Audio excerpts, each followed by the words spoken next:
الشيطان الرجيم بسم الله الرحمن الرحيم رب اشرح لي صدري ويسر لي أمري واحلل عقدة من لساني يفقهوا قولي صدق الله العظيم on calminama on juurama min mbimoɗon assalamu aleykum moɗon wa rahmatullahi taala wa barakatuhu nde jettoɗen allahu gonɗo allahu mo iwata wonde allahu nde jettoɗen godal gonɗo godal woni sirru godal hunde kala wuudi e godal ngal annore muhammadin sallllahu taala alayhi wa sallam nde jettoɗen mo joomum wela welnori ko wela to wela kadi mo wela nde jettoɗen mo joomum suuɓi subir ɗum no suuɓi sobir ɗum no habir ɗum no suuɓi ko suuɓi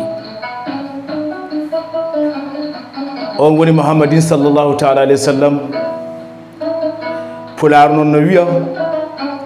lekki ko moltunoɗa ha pelluɗa ñiiwa a fotani yejjidde kin lekki ko moltinoɗa ndeke hunde fof tagra sababu nde annore muhammadin sallllahu taala alayhi wa sallam sikki ala eɗen e dimanche hande mana heure meɗen 20 heures ɗo tawi fuɗɗade émission meɗen culture tawi kadi ko Faawrou fouta ko musidɗo mon noon guiɗo moɗon sehil moɗon Demba Abdou kewɗo arande moɗon kala saa e dimanche e oɗo waktu tawi kadi ko ɗo e télévision men DSTV tawi kadi ko diaspora Sénégal TV joklinayi windere ɗi pop ina coomi nder fallilahi alhamdu ko musidɗo mo Demba Abdou gorko mo calaga e gaale gaale e mbayru bukke jeejengo kallire ngesa farba calaga noon ko wuro diino dowlungo daringo e dow tulde labtungo ma nga yooɗi mankani wirdoɓe yiɗɓe Cheikhna Ahmed Tidiane Sharif ɓe kaɓata rokkoɓe asakeje ɓe nemnata ko ɗon te tigui woni jatti Demba Abdou ɗo jeeya calaga e gale gale yembat bukke jeejo kalel guesa farba hande eɗen e émission meɗen Faawrou fouta tonggode meɗen tataɓere ɗo e DSTV diaspora Sénégal TV ɗo tigi rigui e Guédiawaye tawi kadi ko rond-point marché jeudi Guédiawaye ko ɗo galle télévision DSTV woni PDG général Seydi Abba Sharif golle ma moƴƴe juɓɓuɗe mo ganduɗa kañum woni titode nde kañum ardori peewal ardori moƴƴere ardori muñal yimoni fof ne andi darde muɗum e katantagal muɗum e himme muɗum e coftal muɗum gille muɗum mawɗi tiiɗi kuɓindiɗi e to ɓuuri woɗɗude e ɓernde muɗum tawi kadi ko jojjidde hujjaji pulagu nde wonno gueɗe kewɗe ko nawrata leñol yeeso sono limte communication woppetake hen hande noon alhamdulillah rabbil alamin Allah Seydi Sharif Abba gorko mo sadil addani meɗen haalirde ayaw kadi yeɓirde biyeteɗo DSTV tawi wonno ko nokkuji makko gila to woni dowlaji waalo fendoto France kala jeeɓowo gonɗo e média o gonɗo e socio o ina andi darde Abba Sharif katantagal muɗum coftal muɗum pellital muɗum fof ko communication humpidde leñol ngol hay hunde ko ganduɗa ko foti hen majjirde kono noon Seydi Abba Sharif ko nden darde dari o ummi France ari ha ɗo ete nder lamorgo makki Kumba Cimbo ɗo ete Dakar udirɗo télévision men machallah montanat molti machallahu tawi ko DSTV tawi ko Diaspora Sénégal TV ɗum noon eɗen jetta Allah no feewi eɗen jetta sababuji ɗi eɗen jettamo ha nde ɗo haalirde yeɓirde anide DSTV national et international wawi sampade ɗo e Dakaru Ndiahiya ko wona ɗum ko sukaɓe rewɓe fulɓe raneɓe hoyni ɓurele ɓamtare fof ina dari ɗo ina kuccite e technique o ina terbiso anide technique o seeɗa ha rewa lawol ha moni fof wawa yiide Demba Abdou Sow wawa heɗade Demba Abdou Sow wawa heɓtinde anide image Demba Abdou Sow directrice mo ganduɗa o ko Sinna Sall ina huccite meɗen ina huccite technique o machallahu ina gollo golle mana moƴƴe joɗɗe juɓɓuɗe kono noon ne kadi mana caméraman o debbo Pullo Demba danejo koñol ɓurale ɓamtare woni sohna Amina Ndiaye kañumne nane e technique o kamɓe fof weeɗo dirde junngo wallude e mana émission Faawrou fouta beele yeɓede no hannirta ni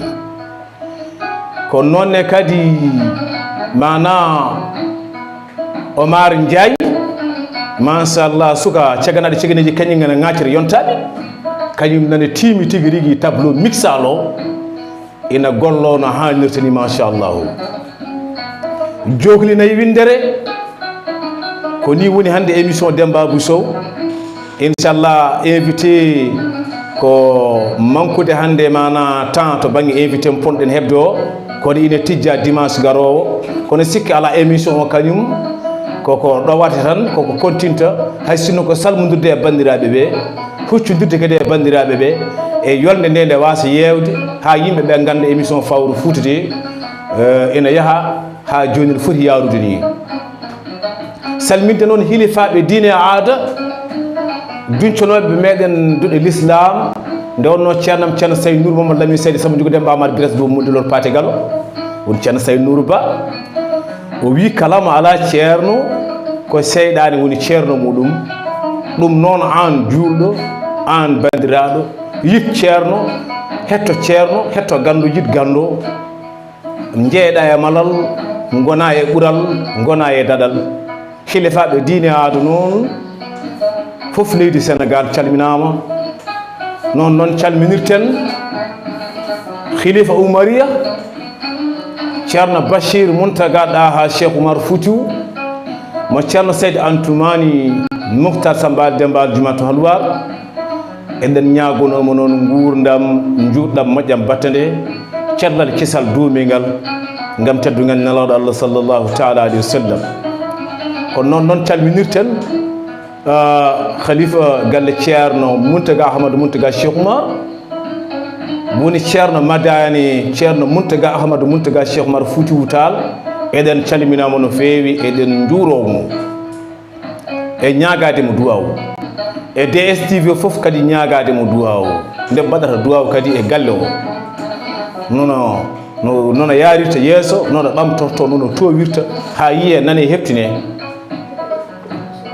ko noon calminirten ceerno men ceerno Nourou Cheikh Oumar Mountaga Daha Cheikh Oumar Foutiyou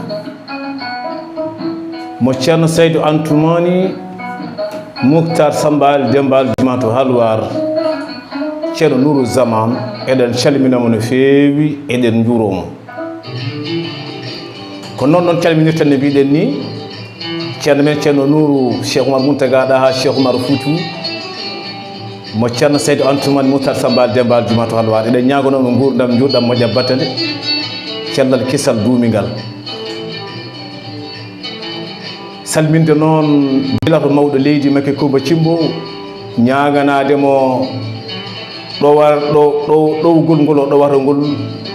e to yiɗi yettinde dendagal kowoni anniyaji ɗi e woni pandaje makko e leydi Sénégal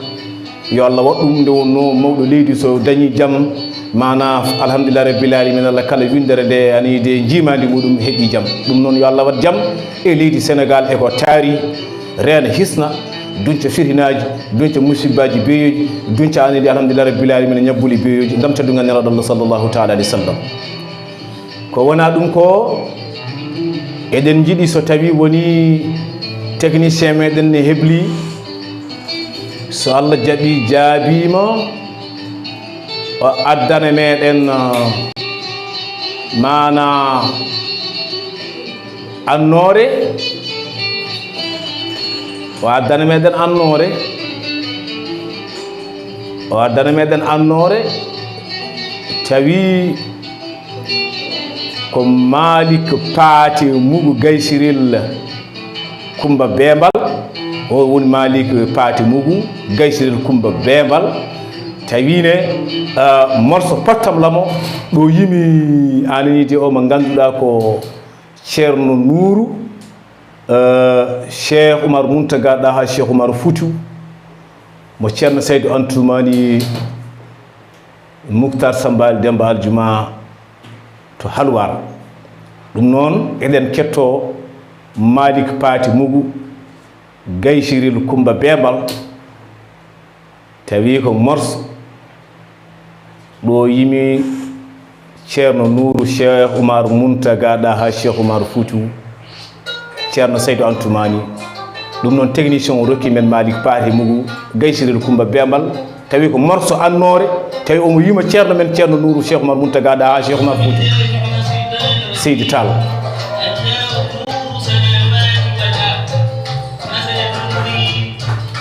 kettoɗe Malik Paate Gaysiril Kumba Mugu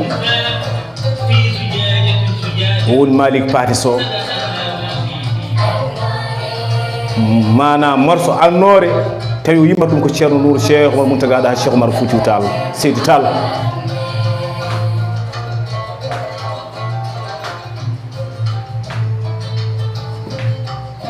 Lisa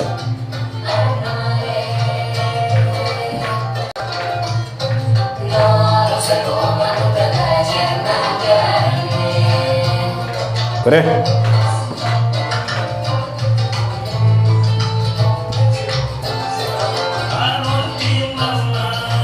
Seydi Tall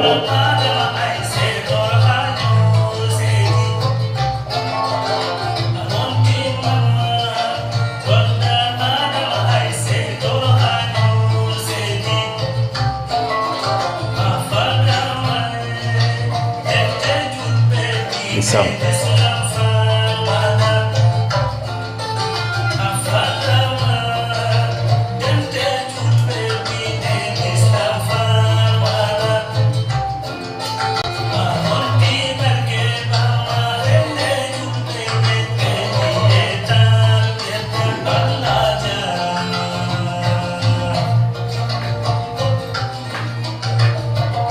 Seydi Tall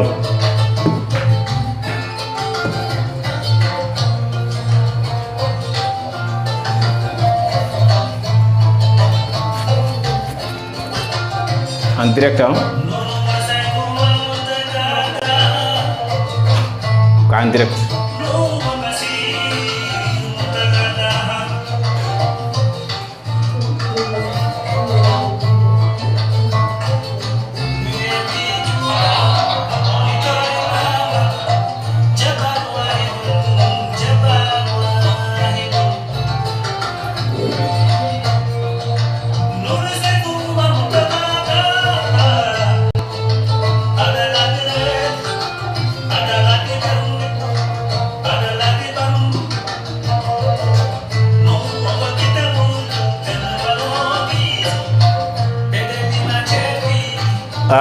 on kettima bandiraɓe sehilaɓe bandiraɓe jiidaɓe jeydaɓe morso pattam lom machallah mo Malik Paate Gaysiril Kumba Bembal Malik Paate so ɗo yimi yanide alhamdulillah rabbil ceerno men ceerno Nouru Cheikh Oumar Mountaga ɗaha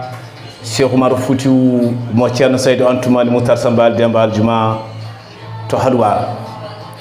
technicien Oumar Ndiaye wondude o mo ganduɗa ko la directrice Sinna Sall wondude caméraman meɗen machallah Amina Ndiaye golle moɗon jooɗi peewi juɓɓi machallah ɗo tigi rigui ɗo gaddan ɓenen Malik Paate so Gaysiril Kumba Bembal tawi ko ɗo yimi morso annore pattam lamo tawi o yimi ɗum ko ceerno men ceerno Nouru Cheikh Oumar Mountaga ɗaha Cheikh Oumar Foutou mo ceerno Saydou Antoumani Moukhtar Sambal Demba Aljuma to Halwar kadi no waɗe place kanko Malik Paté Sow eɗen jettomo eɗen jarnamo morso makko pattam lame mo yimi o so yimi ceerno Nour Cheikh Oumar Mountaga Daha o yimi galle Cheikh Oumar fof o yimi moƴƴuɓe fof o yimi julɓe fof o yimi aninde alhamdulillah rabbil alamin Allah jaale diine l'islam fof ɗum noon seydi Sow makko Malik Paté Sow ceerno Nour Cheikh Oumar Mountaga Daha Cheikh Oumar Foutiyou ko gorko mo ganduɗa hay goto wawa joganade mo gable o kadi ceerno Nouru ko maayo ngo ala pawle ceerno Nouru ko geecce mo taari geej noon maaya ɗom ka mo wi kadi ina juuwa geej kadi yoolo sababude ceerno men ceerno Nour Cheikh Oumar Mountaga Daha Cheikh Oumar Foutiyou mo ceerno Boun Oumar Ndiaye gawlal windunodi yo yurmede Allah wone makko no hewno wiide ceerno Nouru zaman te ko gonga ko noon tigi woni no sifori ko haqiqatul amri ceerno Nouru zaman noon ko Nouru jiɗaɗo e jamanu muɗum ko Nouru gowaɗo e jamanu muɗum ko Nouru teddinɗo e jamanu muɗum teddinaɗo e jamanu muɗum mo moƴƴuɓe e tedduɓe horsuɓe jiiɗi teddini mo ɓiɓɓe moƴƴuɓe kadi waliyaɓe kadi jiiɗi korsini teddini o woni ceerno Nour Cheikh Oumar Mountaga Daha Cheikh Oumar Foutiyou Tall Nouru zaman ko Nouru mo ganduɗa joguiɗo université ko joguiɗo école aji holko ɗum firti ceerno Nour Cheikh Oumar Mountaga Daha jogade université ko sababude wawde kala e mana saaha jangguinde yimɓeɓe gurdam aduna stratégie gurdam aduna holno génération foti wurdude e zamanu o taɗo wonde pinal mumen ina wonde fina tawa mumen ina wonde mana e diine mumen l'islam tardani ina jangguina yimɓeɓe a tout moment e kala nokku e kala leyɗele hol gonɗo Cheikh Oumar Foutiyou Tall beele ɓesguji fof garɗi ina ganda hol gonnoɗo Cheikh Oumar Foutiyou Tall or mission ceerno Nour Cheikh Mountaga Daha mana jogui tawi ko yaade e diaspora o Europe o Asie o jokɗina e windere ɗi e dendagal so naati leydi Sénégal o naati fuutarde ndi ko nokku fof mo ari ko jangguinde sukaɓe famminde ɗumen andinde ɗumen jangguinde ɗumen diine l'islam andinde jomumen hol gonɗo Cheikh Oumar Foutiyou Tall tawine kadi ko no yaade e pinal no yaade e gandal no yaade e stratégie tawi kadi diine meɗen l'islam tardani on woni ceerno Nour Cheikh Mountaga Daha ɗum woni ko haalata Europe ɗum woni ko haalata Asie ɗum woni ko haalata ɗo e leydi Sénégal ɗum woni ko haalata e dendagal so naati jogli Fouta ceerno Nour Cheikh Oumar Mountaga Daha ko ɓi moƴƴo tanum moƴƴo ina wawno wiide gadde hadaya kono ceerno Nour Cheikh Oumar Mountaga Daha ko kañum yaltinta kalisaji koye jayba muɗum mahen jumaji mahen jamaji mahen ɗe ganduɗa hoorema rawdaji ɗe ganduɗa ko jiyaɓe Allah moƴƴuɓe tedduɓe ne leeli ina mahane so ari ɗo juma foti mahede ɗo jama foti mahede yimɓe wuuro ɓe gadde kono ceerno Nouru nanni junggo e jayba muɗum yaltini diɗɗal kalis fawi huuli fof ara fawto hen beele juma ina mahe beele mana jama ina mahe beele anide rawdaji waliyaɓe moƴƴuɓe tedduɓe ina mahe o wurtina ɗumen beele fof moni fof ina barkinoro beele moni fof ina malnoro ko ɗum tan woni mission mo ceerno Nouru zaman jogui ceerno Nouru zaman rendoji mbaɗi rendoji holto ummi rendoji ummima gila ko ɓooyi woni duuɓi nogas gila e gurdam ceerno Mountaga Ahmadou Mountaga yona ceerno Nouru yiɗi ceerno Nouru horsini ceerno Nouru teddini ceerno Nouru ceerno Nouru Cheikh Oumar Mountaga Daha woni guinol woni ɗoworgal yaɓɓe felo koyngal jinnaɗo muɗum Cheikh Oumar Mountaga Daha Cheikh Oumar Foutiyou Tall hol gonɗo Cheikh Oumar Mountaga Daha Cheikh Oumar Foutiyou Tall mbarodi on Cheikh Oumar Mountaga Daha mo ganduɗa e gurdam muɗum holko wonno mission muɗum ko jokkude enɗam e nder fuutankoɓe ɓadodirde woɗɗodirnoɓe e nder fuutankoɓe weldirde anide weltinirde anide mana weldinde anide yimɓe fuutankoɓe tawi kadi koye nder Fouta o jokkude enɗe meje ɗe kumannoɗo dewle holtintonoɗo holɓe ñamtinoɗo miskineɓe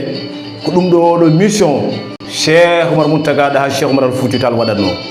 hol gonɗo Cheikh Oumar Mountaga ɗa ha Cheikh Oumar Fouti Tall mbarodi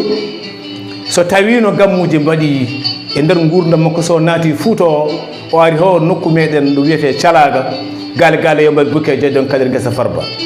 ha to sa tawi wiyama ari Calaga ma nan ɗo woni galle Cheikh Oumar Mountaga ɗa ha walla ma nan ko ɗo woni guesa maaro Cheikh Oumar Mountaga ɗa ha walla ma nan ko ɗo woni guesa waala Cheikh Oumar Mountaga ɗa ha Cheikh Oumar Fouti Tall nde wonno wadde mo foof Calaga koko makko ko wi gilli makko e Calaga tolnima e saaha o wi so wawno ɗofde suudu kaaba ndu o adda ɗum ganduɗa hoore ma o ñippa ɗum ɗo Calaga e gale yo mbaɗi bukke jeejon kadir guesa Farba est ce que Cheikh Oumar Mountaga ɗa ha o wi ɓesgu Calaga nder wuuro Calaga e ko taari Calaga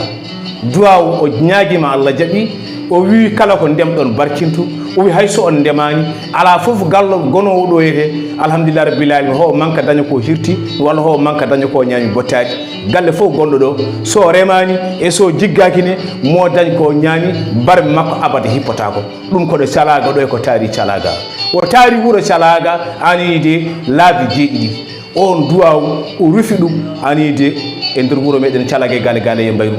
e nder ko diwan Calaga e ko taari Calaga fof ina barkinoro ina malnoro nde wonno holko waɗimo wadde noon ɓesgu Cheikh Oumar kanko Cheikh Oumar Fouti Tall gilli makko e fuutankoɓe teddugal makko e fuutankoɓe teddini Cheikh Oumar jiɗi Cheikh Oumar irri Cheikh Oumar jaɓi Cheikh Oumar mbaɗi Cheikh Oumar Fouti Tall koko mumen nde wonno sa yiɗi Cheikh Oumar Fouti Tall a yiɗi Mouhammadi sallllahu taala alayhi wa sallam nelmo gaffal hasimi nabil moutada khairul kiyani tottaɗo fiyande diine rasul sallllahu alayhi wa sallam bil haqqi o felli yonto muɗum kono Cheikh Oumar Fouti Tall rakkama fiyande diine felli hakkude muɗum anide alhamdulillah rabbil alamin jaɓoɓe yo jaɓa Allah ganda mana rasul sallllahu alayhi wa sallam jeeɗa rasul sallllahu alayhi wa sallam o funtodira e ma o ɗahodira e ma anide kanko Cheikh Oumar Fouti Tall howo artinma e diine l'islam o diine Allah fo est ce que Cheikh Oumar Fouti Tall seydi Tall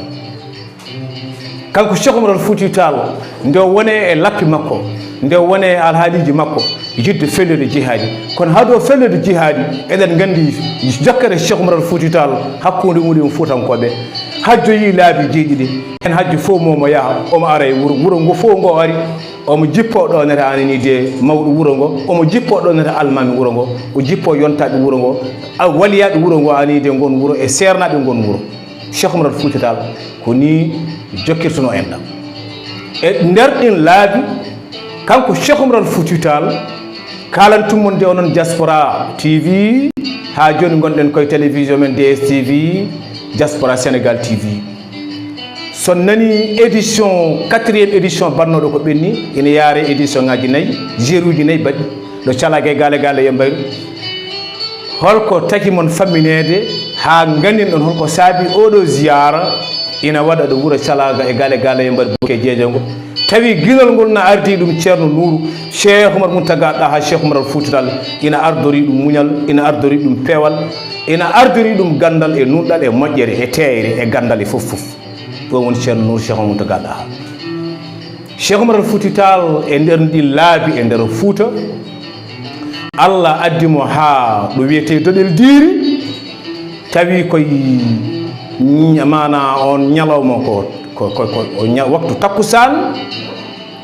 nden o jooli takkusan ɗo wuuro doɗel diiri kanko Cheikh Oumar Fouti Tall o wi min de mi ummimo ɗo e doɗel mi yaaɓini Calaga e takkusan mana towɗo walla takkusan less tawi futuro ndaaro yonde futurel coyel ko ɗon garmi ɗo wuuro Calaga ko ɗon noon woni anide ɗon julmi darɗam 4 darɗe makko 4 ɗum woni ɗo juuli ɗon ɗo takkusan ɗo tawi ummimo doɗel noon takkusan ndaaro yonde o ummimo doɗel kono nde o ari ha mana Calaga takkusan o ɗewi woɗiri ko ɗon tigi rigi woni ɗo juuli mana waktuji makko 4 ɗi ɗum woni ɗo juuli takkusan ɗon e Calaga e gale yo mbayru bukke jeeje ngo kallire guesa Farba wuuro diine dow ɗo ngo daringo e dow tudde laabtugo manga ha yooɗi mankani nden ari calaga e gale gale yambar buke jeejongo juuri ɗon ete takkusan kanko Cheikh Oumar Foutiyou Tall ha ko Allah haaju ummiti ɗon o fayi to arɗo eedi o joftoye muɗum toon futuro walla so tawi ko banggue gueeƴo yette muɗum toon kono o juuli darɗe makko nayyi takkusan ɗon wuuro meɗen calaga e gale gale yambar buke jeejengo fodde noon duuɓi limtinɗi e guilay mawɓe meɗen hanki waliyaɓe meɗen hanki ina juuro ɗon ina malnoro ɗon ina barkinoro ɗon ɗon ɗo calaga gale gale yambayru buke jeejengo yonta foof garɗo noon ina ara ha ɗon ɗo galle ɗon woni jama Cheikh Oumar Foutiyou Tall e mana worgo wuuro calaga saɗa fayi ananide mana guesa maaro calaga walla guesa waalo calaga hade ma yettade wuuro nan ɗon wuuro ngo ko ngo wiyete ko wuuro giɗaɗo Mamadou Aliou arɗo jogo modi beeli saballa walla wuuro giɗaɗo Mamadou Faawrou mata Samba Malik jaga hamɓe dangu bora mbaño guilen ɗon woni ɗo Cheikh Oumar Foutiyou Tall ari ha ɗon e ngon wuuro ɗon tigui woni ɗo jama cheikh ɗum woni ɗo wiyete Cheikh Oumar Foutiyou Tall juuɗi takkusan e calaga hakkude wuuro calaga worgo calaga hakkude muɗum ɗon te wuuro giɗaɗo ko ɗon tigui galle o woni galle o nan ɗon na darna na fewna ha feewi mana yontaɓe wuuro ngo pooɗi robiñaji ha toon ina ɗamina kadi yontaɓe wuuro ngo ina ganni mahdi ɗum no hannirta ni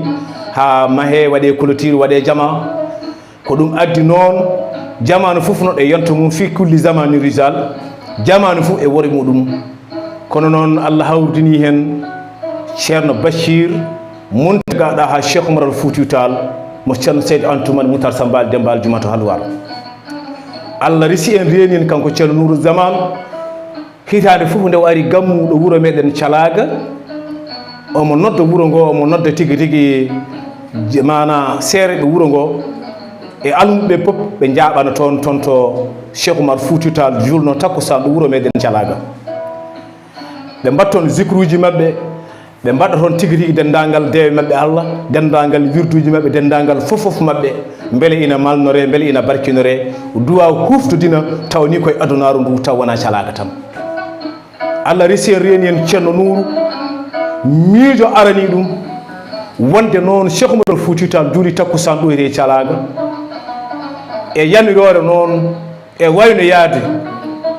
teddinirde khilefa Oumariya ceerno Bachir Mountaga ha Cheikh Oumar Foutiyou Tall tintinte ɗum andinde ɗum Cheikh Oumar Foutiyou Tall ɗo juurno calaga fodde duuɓi limtinɗi takkusan eɗen jiiɗi de wadde premier édition meɗen ɗon ɗo wuuro meɗen calaga ceerno Bachir Mountaga ha Cheikh Oumar Foutiyou wi kala ɗo Cheikh Oumar Foutiyou Tall kala ɗo Cheikh Oumar Foutiyou Tall mana barkinorno gueɗe muɗum yo ubbite yonta foof garɗo anda tina anda holko kewno holko wonno hanki ni Allah waɗi hen risi en reeni hen ceerno Nourou hokki yamirore mana alhamdulillah rabbil alamin waɗete ko wona ɗum ko noon mamin garte mon joni inchallahu rabbi kettoɗon ko leelata so Allah jaaɓi jaabima min garte mon joni so Allah jaaɓi jaabima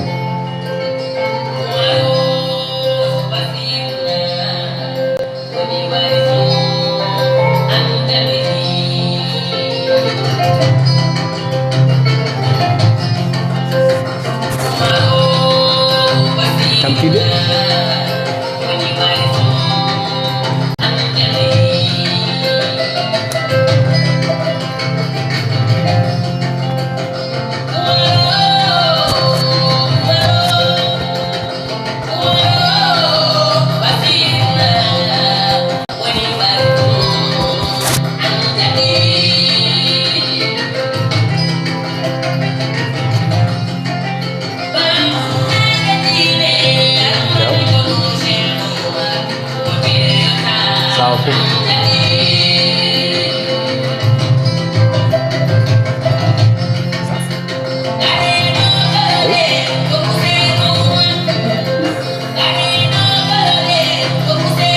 Seydi Tall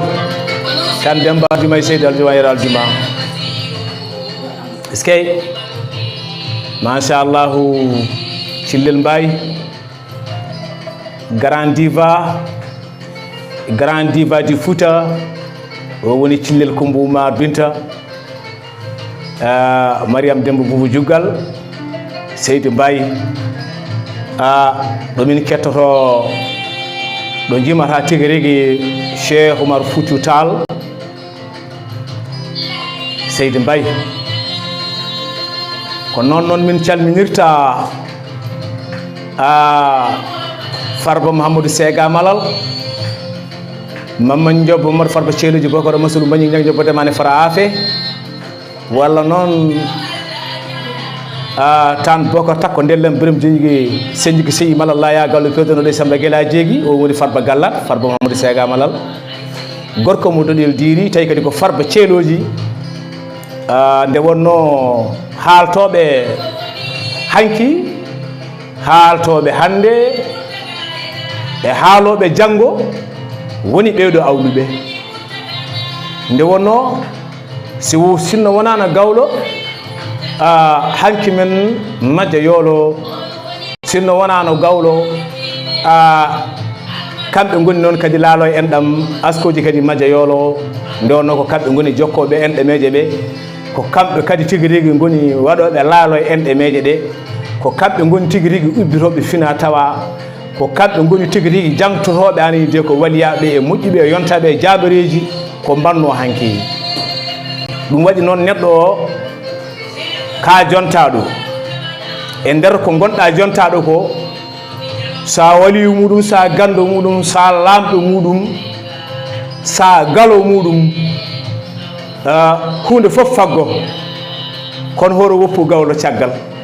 saabu so tawi woni a woppi gawlo caggal tan janggo jaam sa yeehi a yiiɗi haalanede hooli an a yiiɗi haalanede hankima ina wayno aɗa yeewe ɗum noon sa woni jontaɗo aɗa yiiɗi kadi tigui rigui machallahu jamanu o anda hooli an hol gurdam taniraɓe ma hol gurdam diwan ma hol gurdam fuutarde ndi ande ubbite holko wonno hanki ƴeew baɗo no Farba Mouhamadou Sega Malal Mamman Diop Farba Ceeloji Bokoro Masulu Mbañi ñawɓe dabane fara afe Farba Ceeloji e waaɓe no hono maɓɓe en machallah ine kewi e Fouta ɗum noon kamɓe goni teele ani de belnoje paakaji belnoje silamaji ko kamɓe kadi goni baylo tafowo kanŋe suɗa kanŋe o eywa o ɓeta kanŋe o eywa so ɓeti kanŋe o eko foti yonde dande ma o soppa kanŋe o holko soppata kanŋe o holko soppirta kanŋe o soppirta kanŋe o ko jamdi ɓaliri kono noon jamɗe ɓaleje coppoje kanŋe ɗe ko kanje goni coppoje anani de oɗo kanŋe e nder société pulagu holɗen jamɗe ɓaleje coppoje waɓe henno farbaji ceeloji waɓe henno farbaji guenar waɓe henno farbaji baguel e waɓe noon waɓe henno farbaji anani de mana law waɓe henno farbaji anani de toro waɓe henno farbaji anani de guenar e ko nandi hen ɗum noon ko kamɓe goni tigui rigui sinkoɓe ñantoɓe ubbitoɓe gueɗe jiyaɓe Allah moƴƴuɓe ko mbanno hanki ɓeeɗo farbaji ceeloji ko hen jeeya ɗum noon sikki ala so Allah jaaɓi jaabima numéro téléphone o mami dokku mon joni inchallahu taala ko leeɗata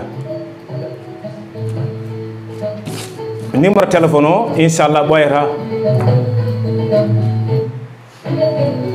mami dokkuma numéro téléphone DSTV national international machallah technicien yontaɓe yonaɓe filɓe famɓe honi ɓuuri laɓamtare nan ɗo Oumar Ndiaye ne heede tigui rigui mana technique o wondude la directrice nana waɗa supervisé golle ɗe no kalirta ni nde wonno hande machallah kala no jiiɗon émission o no wayi tan oɗon ñaago hen yafuya nde wonno invité mo hande koko tardi kono alay saago mbaɗiri hon dani caméraman international woni Amina Ndiaye ɗum noon o rokka men numéro téléphone o rokka men numéro téléphone DSTV mbaɗe 78 308 08 81 ɗum woni noddirguel ɗoyete e nder DSTV inchallahu taala mbaɗon 78 308 08 81 son jiiɗi noddude inchallah DSTV beele min mbawa jokkodirde moɗon so allahu lamɗo jaaɓi jaaɓi inchallahu rabbi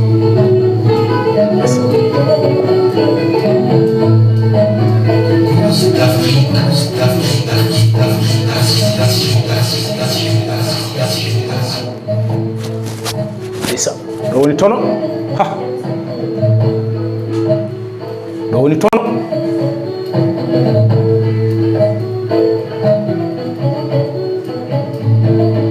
isa isa gore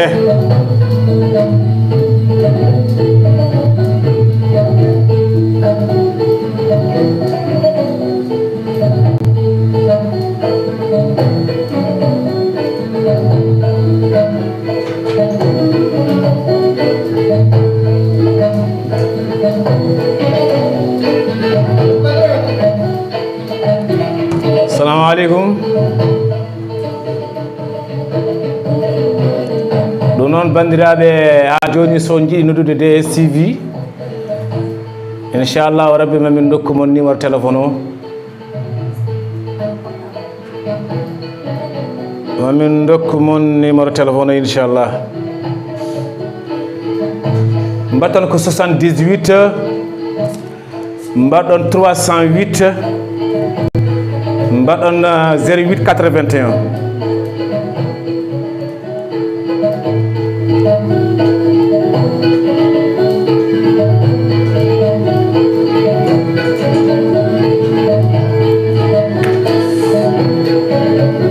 ha joni noddirguel guel mbatton ko 78 308 08 81 ɗum ko noddirguel DSTV international et national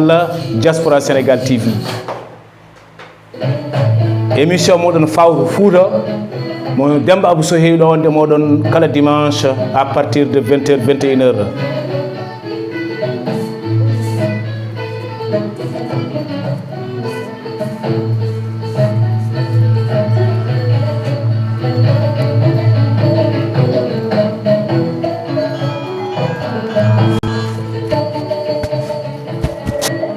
assalamu aleykum wa rahmatullah وعليكم السلام ورحمة الله. a salminama no feewi a juurama musidɗo gorko moƴƴo to noddata Yo, so wala wiya Demba Abdou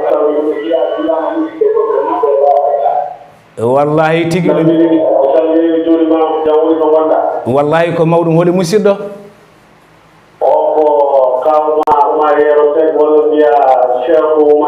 est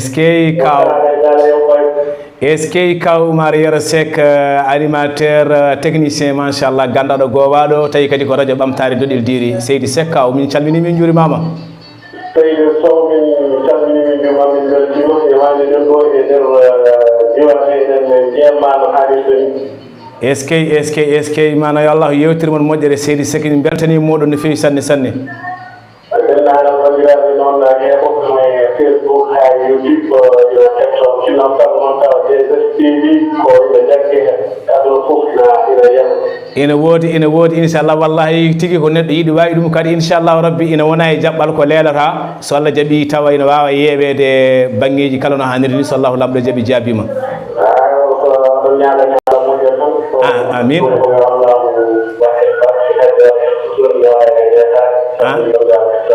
maɓe Seydi Seck min calmini bandiraɓe ko taari e ko ɓaadi e ko woɗi fof min calmini min juurima oɗon mbawi woɗɗinde tigui tigui mana radio ji ɗi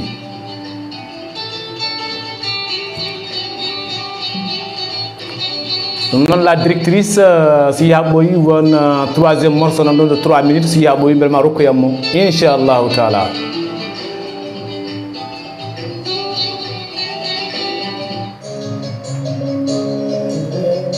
ɗum noon bandiraɓe on calminama on juurama on jettama jiidaɓe jeydaɓe rendaɓe gurdam yeɓannoɓe meɗen tigui tigui ɗo e nder DSTV national international tawi ko diaspora sénégal TV en calmini kaw men Oumar Yero Seck kanko joni joni nodduɗo kanko yaltiɗo joni joni eɗen calmina meɗen juuromo e tigui rigui ɓeɓe ganduɗa ɓe wondi woɗɗuɓe ɓadiɓe foof kono noon tawi kadi ɓe goɗɗani men to banggue ɗerɗe kamɓe kala ɓe calminama ɓe juurama ɓe jettama amin gandini kadi machallahu golle makko jooɗe moƴƴe juɓɓuɗe pewɗe ɗe o waɗata anini de e radio ɓamtare doɗel diri tigui rigui machallahu omo heptina hen omo anda hen golle makko paydeɗe juɓɓuɗe ɗum noɗe ñagonomo moƴƴere Allah gurdam juɗɗam moƴƴam battane cellal kisal domigal sikki ala bandiraɓe julɓe jiidaɓe jeydaɓe kala e saaha ɗoyre e DSTV soɗo jiiɗi mana noddude kala e saaha oɗon mbawi wadde 78 308 08 81 ɗum woni noddirguel men ɗo DSTV machallahu yero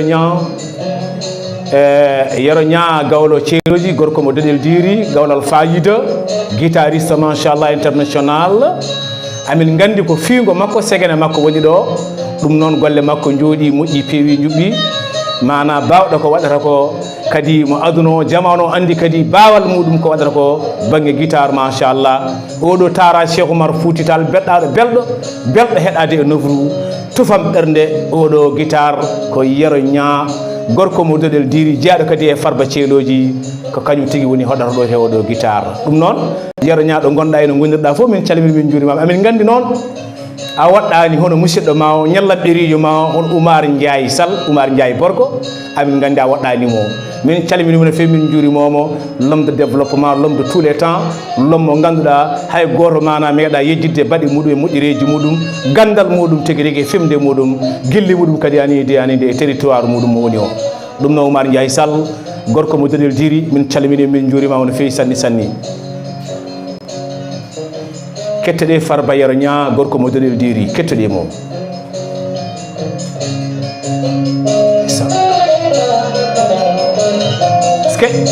Seydi Tall ɗo woni Alpha Makki Tara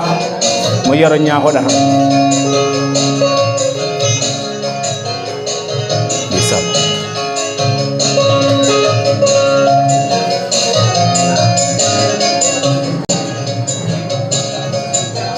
assalamu aleykum ɗum noon kala e saaha DSTV son jiiɗi noddude DSTV mbaɗe 78 308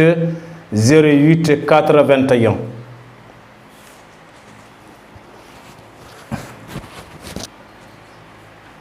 mbaɗe 78 308 08 81 inchallahu taala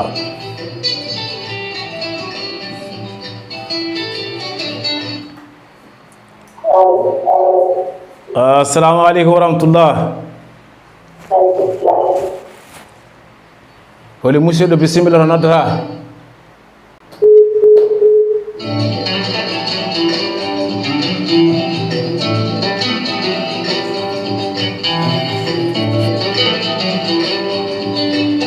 ɗum noon on calminama on juurama on jettama ha joni gonɗen koye DSTV diaspora sénégal TV à tout moment so on jiiɗi noddude noddirguel DSTV mbaɗe 78 mbaɗon 308 08 81 ɗum ko son jiiɗi noddude min ɗo jokkodirde men ɗo e DSTV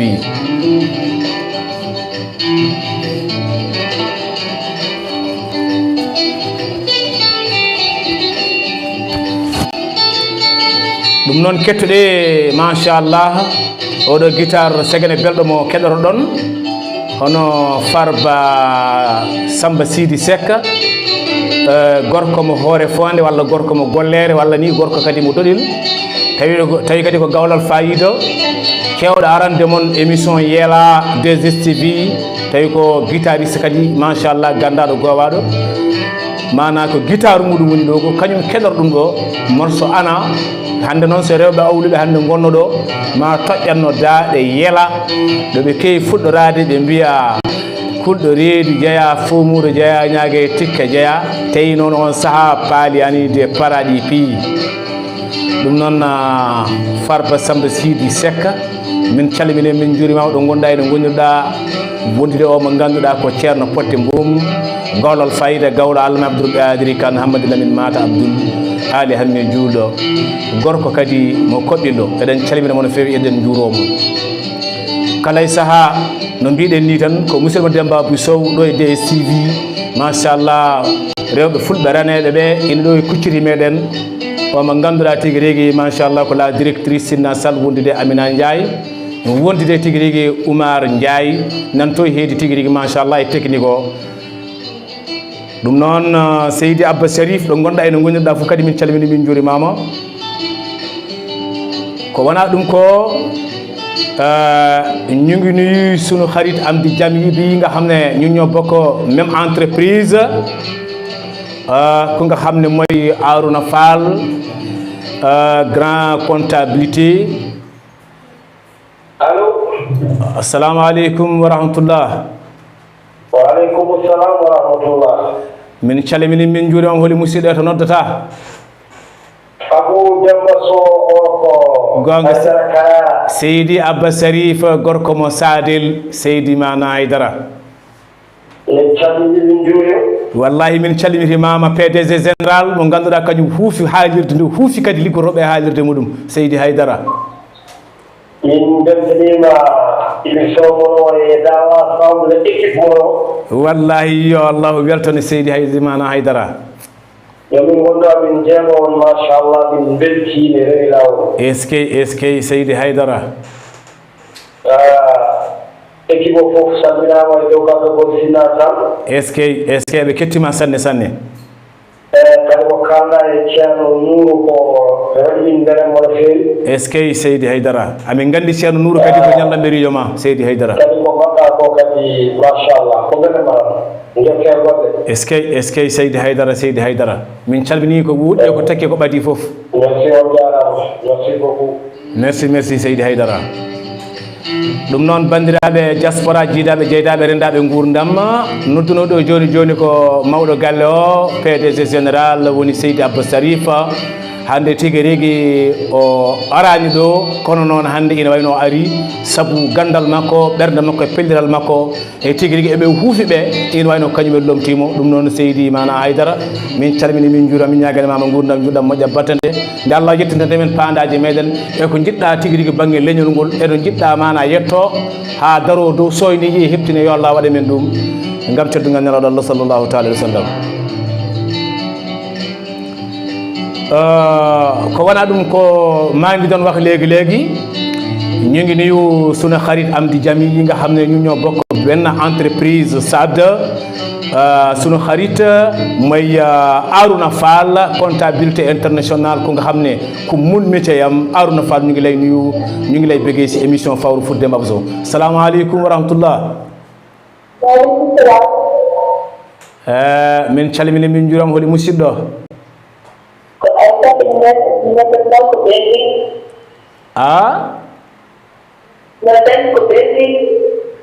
Belgique inde yettode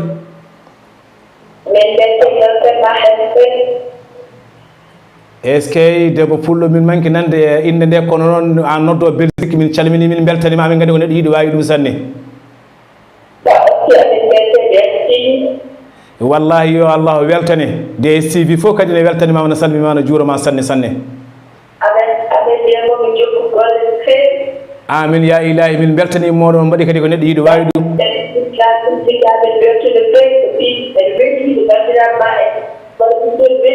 est ce que inde nde inde nde Aissata Aissata Sow yi ande ka dombay an noon ko yettode ma nder moƴƴi kayre wawi jajaɓe wawi liduɓe wawi sarɓe ɗum noon Allah jarama dombay Aissata Sow nodduɗo men toyte e Belgique holludema weltare makko tigui rigui émission men DSTV machallah min calmini noon ko woɗɗi e ko ɓadi foof tawi noon kadi woɗɗani to banggue ɓerɗe ɗum noon o salminama o yettama kanko tigui rigui machallahu Aissata Sow on nodduɗo men toyte e Belgique ñu ngi nuyu ko nga xam ne mooy monsieur Ndaw fale si maanaam bureau SAD moom ak Arouna Fall ñu ngi leen di nuyu ñu ngi leen di bégee macha allah si émission bi maa ngi leen di nuyu bu wér. Je salue directeur SAD Sénégal directeur entreprise Sénégal mooy Paul Layus ko nga xam ne qui a bien modernisé SAD Sénégal. Layus, on vous salue très bien avec vos performances. SAD, entreprise très connue mondialement en matière de tuyauterie, des pompages, des forages, des canalisations. Masha'Allah, on vous salue très bien. Paul Layus, de la part de Demba Abdou. Ici, plateau DSTV, en émission à tout moment, chaque dimanche. Merci Paul Layus, directeur général SAD Sénégal, très connu mondialement. Monsieur Layus, on vous salue très bien. L'homme qui a bien modernisé l'entreprise SAD Sénégal. Merci beaucoup. Nous non bandiraɓe sehilaɓe jokri nayi windere ɓoyata émission meɗen inchallah Faawrou fouta huuɓa natti woɗɗude ina wayno arno ɗo yewtide e moɗon ko musidɗo moɗon Demba Abdou Sow gorko mo calage gale yembat bukke jejogo kalir guesa farba wuuro dine dowlugo daringo dow tudde mankugo ha mahago ha yooɗi mankani tawi kadi ko daringoy dow tulde ɗon woni ɗo calage gale yembaru ko ɗon tigui woni ɗo jatti meɗen eɗen calmina hono Sinna Sall debbo mo hoore fonde debbo mo Agnam goli tigui rigui walla noon kadi ko debbo kadi mo Agnam coɗay nde wonno Agnamuji ɗi fof deggodiri ɗum noon Amina Ndiaye debbo mo Agnam goli eɗen calmina meɗen juuromo wondude e technique o mo ganduɗa kañum nangui hande technique o ina werwo ɗum no hannirta ni no debbo pullo jontaɗo yerworto lacciri ni ko noon tigui o yerworto kabbirɗe dowrowo ɗe on woni mana Oumar Ndiaye ko émission men Faawrou Fouta wonno hande dimanche kono inchallah dimanche prochain eɗen jogui un grand invité mo paɗɗen addude inchallahu taala ɗum noon PDG général Seydi Sarif Abba min calmini min juurimama ɗum noon haga assalamu aleykum wa rahmatullahi taala wa barakatuhu ko musidɗo Demba Abdou Sow à samedi prochain inchallah dimanche prochain ndeysan kore